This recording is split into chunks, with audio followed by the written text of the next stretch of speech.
Hello, I'm Bernard Hickey from interest.co.nz and welcome to 90 at 9, brought to you in association with Bank of New Zealand. This is your morning briefing where you get everything you need to know in 90 seconds at 9 o'clock.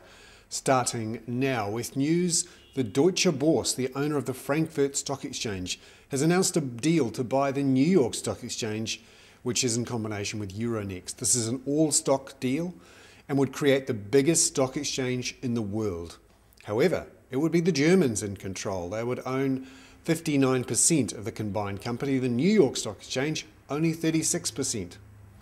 The Germans have a history of buying American companies, and it's not always a success. We all remember Daimler Chrysler, and of course Deutsche Bank has had its problems buying in America too. We'll see how this goes. It also followed news that the London Stock Exchange was buying the Toronto Stock Exchange.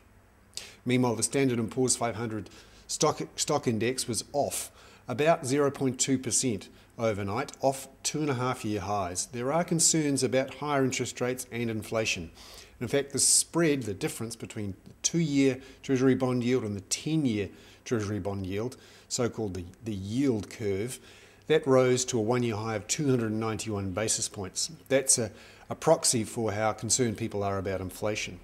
Meanwhile, Federal Reserve Chairman Ben Bernanke spoke overnight to Congress. He's going to stick to his plans for a second round of quantitative easing.